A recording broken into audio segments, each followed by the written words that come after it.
Sumatera Barat, yang lebih dikenal dengan sebutan Ranah Minang, dengan Padang sebagai ibu kotanya, merupakan sebuah provinsi di Pulau Sumatera.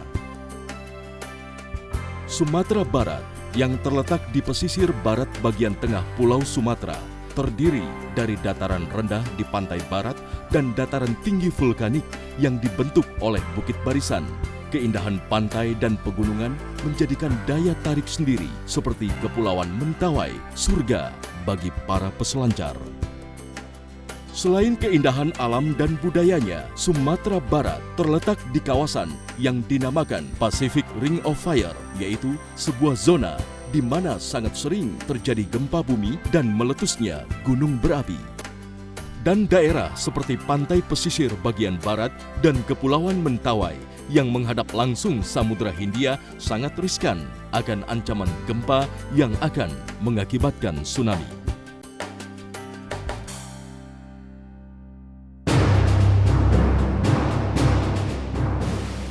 Pada tanggal 25 Oktober 2010, sekitar jam 21.42 waktu Indonesia Barat, terjadi gempa berkekuatan 7,2 skala Richter di sekitar 150 mil atau 240 km sebelah barat Bengkulu, dekat dengan Kepulauan Mentawai.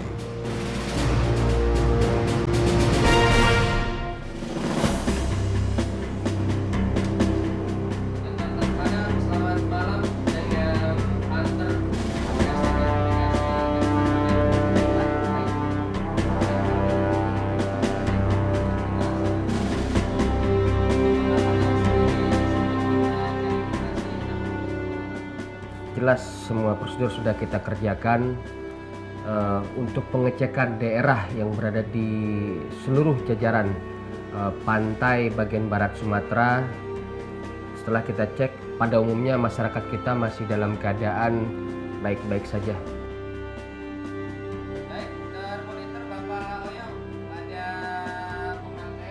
Namun saya malam itu ada feeling ataupun insting kita saat itu merasakan ada sesuatu yang kurang mengenakan malam itu.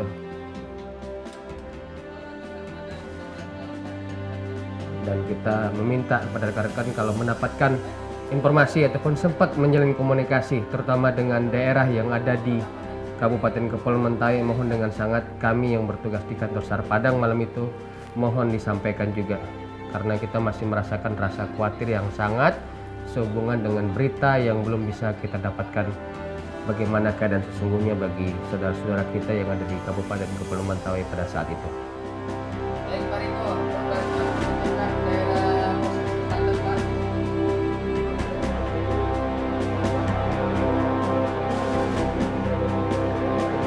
Baik, Koyo, terima kasih. Terima kasih.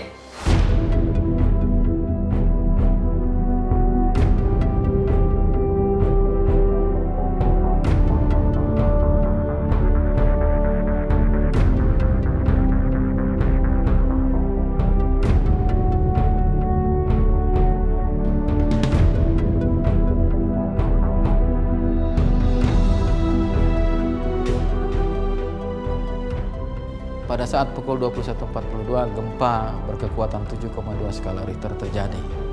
Pada saat itu, saya berada di rumah dan saya langsung menuju kantor untuk mengkoordinir semua staf dan pegawai kantor SAR Padang ini. Koordinasi yang saya lakukan adalah pertama-tama koordinasi kepada Kasihop. Kasihop itu waktu itu dijabat oleh Pak Andri Warmen untuk memanggil semua pegawai kantor SAR Padang, baik reskuer maupun non-reskuer, untuk berkumpul di kantor. Karena intuisi saya mengatakan bahwasanya ini terjadi sesuatu yang berbahaya. Namun, di mananya kita belum mengetahuinya. Setelah saya plotting di peta, saya menyimpulkan bahwasanya terjadilah gempa di seputaran Mentawai, sebelah selatan Pulau Mentawai. Kemudian saya langsung menghubungi Bapak Direktur Operasi untuk melaporkan bahwasannya telah terjadi gempa berkekuatan 7,2 skala Richter.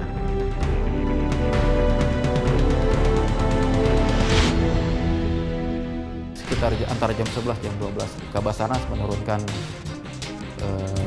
surat tentang persetujuan pembentukan SMC atas musibah ini.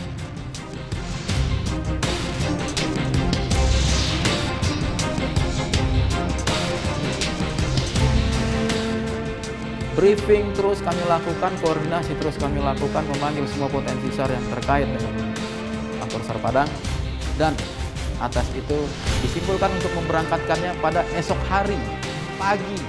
Mereka bilang pagi kita bisa ke Mentawai. Tetapi ternyata pagi tidak ada satupun ferry yang bisa berlayar pada waktu itu. Dan ferry berlayar adalah pukul 17.00 sore. Dengan ferry itulah kami memberangkatkan tim pertama. Itulah tim awal yang sampai di sana.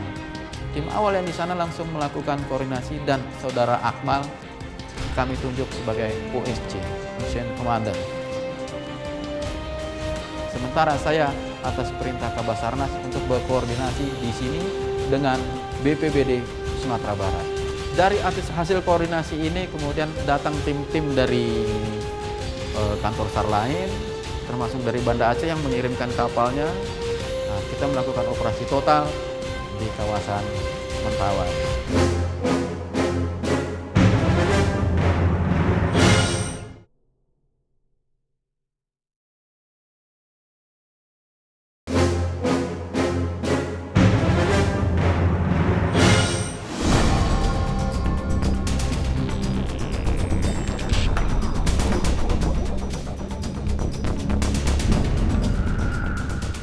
Jadi malam itu kami berkumpul bersama di sini, dibriefingkan oleh Kepala Kantor dan Kasubsi Operasi. Kami briefing di sini bahwa telah terjadi gempa. Beberapa menit setelah itu kami belum mendapatkan informasi apakah terjadi tsunami atau tidak. Belum. Setelah terbentuknya struktur organisasi operasi, beliau selaku SMC SAR Mission Koordinator. Di dalam briefing saya ditunjuk langsung sebagai OSC, On Scan Koordinator. Tepatnya jam 1 malam, rekan SAR sudah bilang kepada tim, siap-siap besok berangkat. Itu yang beliau sampaikan, siap Pak, jawab kami semuanya. Setelah sebagai OSC, saya kumpulkan tim, baik itu dari kantor maupun dari potensi yang ada, kumpul di sini.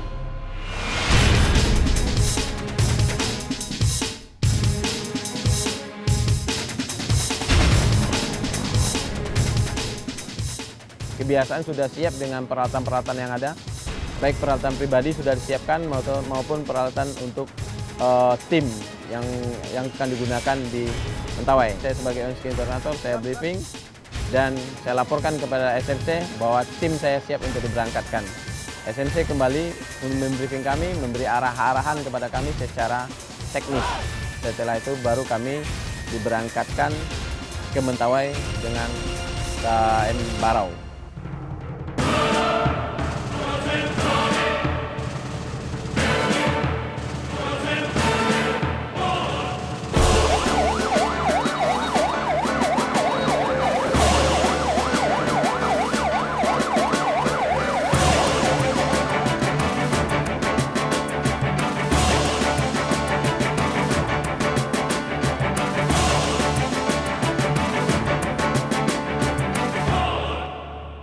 Tiba di lokasi, jadi di sana saya berkoordinasi dengan Bapak Bupati, Pak Dandim, Pak Josafat, Pak Kapolres, Tua Pejat itu Kapolres Mentawai. Kami berembuk bersama apa-apa saja yang harus kita lakukan. Kita dirikan posko SAR, setelah itu baru kita pelajari titik-titik mana yang harus kami lakukan operasi pencarian dan pertolongan.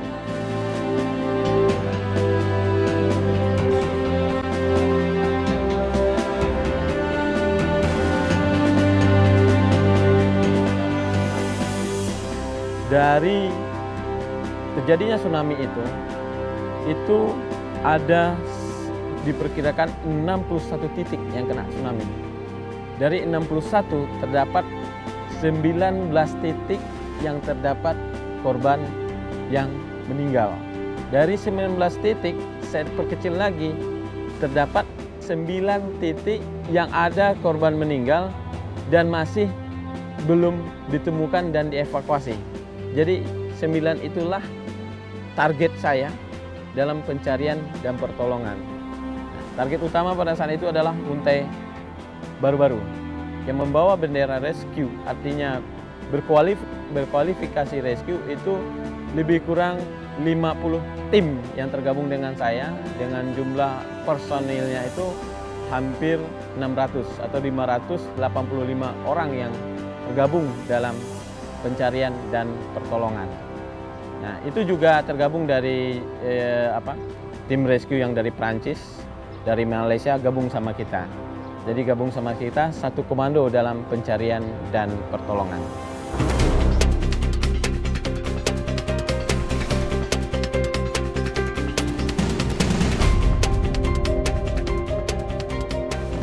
Pada saat kita sudah sampai di Mentawai, kita diemban tugas oleh OSC sebagai dan kru, membawahi ada sekitar 10 orang anggota kita. Kebetulan daerah operasi SAR yang ditugaskan oleh SMC dan OSC kita ditempatkan di Muntai Baru-Baru. Menurut informasi dari posko, karena di Muntai Baru-Barulah yang banyak penghuninya. Berarti bisa kita antusiasikan korban di sana banyak. Alat transportasi yang kita pergunakan, kita minta bantuan sama masyarakat dan nelayan. Kita mempergunakan botnya nelayan. Untuk cuaca pada saat itu gelombang tinggi, hujan, berkat doa, alhamdulillah kita selamat sampai di Muntai Baru-Baru.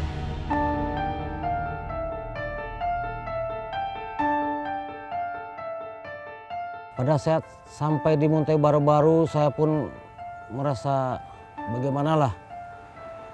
Hanya lantai-lantai rumah yang kelihatan, udah berantakan semua, udah banyak tumpukan-tumpukan kayu berkat sapuan dari tsunami ke daratan. Udah berantakan.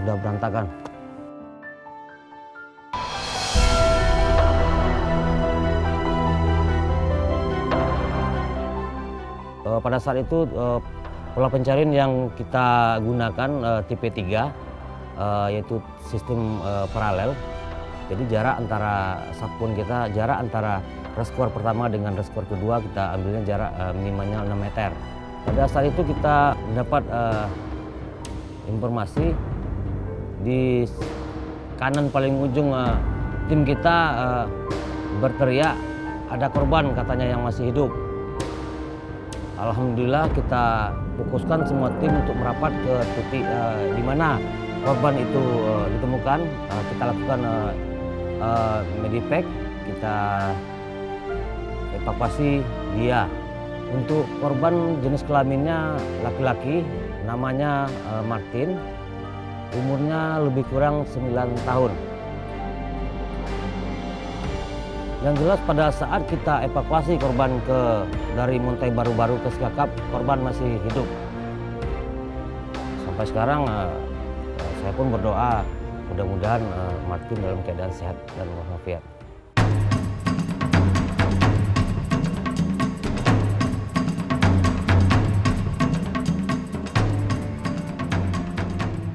Sampai saya dengan tim yang ditugaskan di Sabegunggung, kita melakukan pencarian penyapuan. Nah, di sana kita sudah ketemu dengan jenazah yang terhimpit dengan pepohonan, runtuhan terseret dari bangunan-bangunan yang semi permanen. Nah, di sana kita evakuasi dengan keterbatasan kantong jenazah yang kita bawa.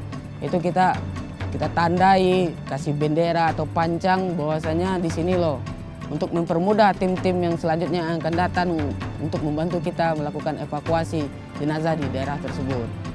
Karena tugas pertamanya itu kita mencari yang prioritaskan yang lebih hidup dulu gitu, dibandingkan jenazah-jenazah yang telah kita ketemui. Terkendalanya di air bersih, terus cuaca yang ekstrim. Korban banyaknya itu terseret yang di bawah pepohonan gitu. Jadi kita membutuhkan peralatan lagi, chainsaw, untuk kita evakuasi lebih mudah mengangkat jenazah tersebut.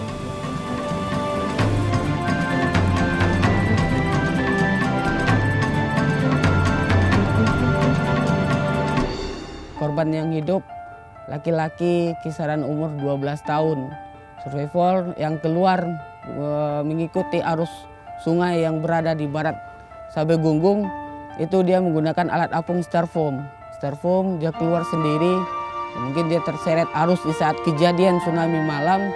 Pagi hari ketiga kejadian dia keluar menggunakan styrofoam, mengapung dan membawa makanan cadangan duren dengan keadaan selamat. Tapi pakaiannya basah, jadi kita dengan tim sempat mengganti pakaiannya dengan kering dan menanya apa yang sakit dan mentreatment dia di saat itu.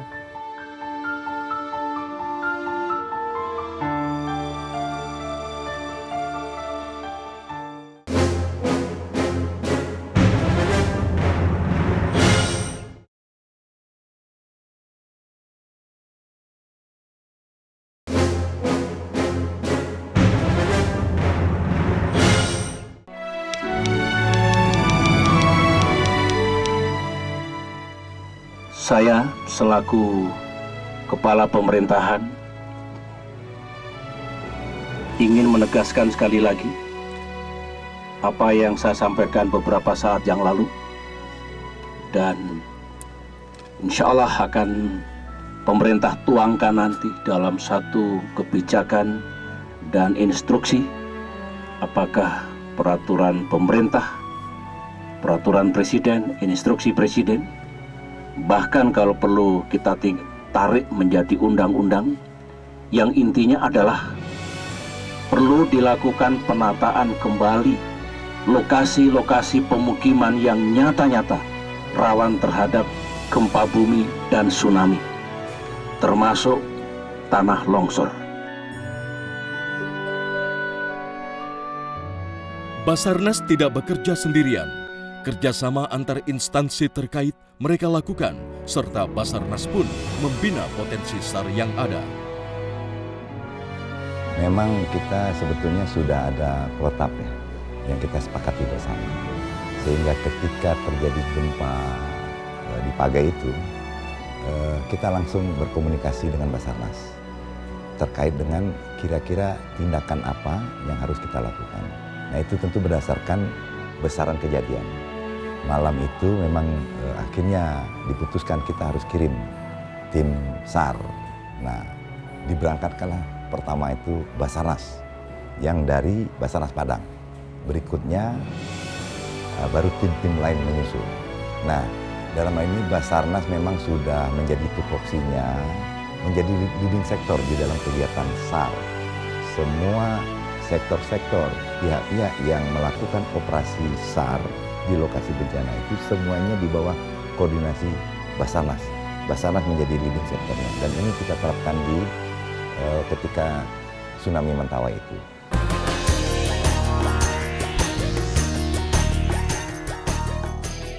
Yang berangkat pada saat itu kami dari Pramuka itu ada 6 orang. Selama operasi SAR Mentawai kami banyak mendapatkan ilmu dan pengalaman yang sangat berharga, di mana kami bisa mendapatkan ilmu survival, teknik evakuasi yang lebih mendalam, dan di sana kami juga bisa belajar berkomunikasi dengan potensi-potensi SAR yang ada selama di Mentawai. Dan yang terpentingnya di sini kami bisa ikhlas dalam membantu dan menolong demi kemanusiaan dan negara ini.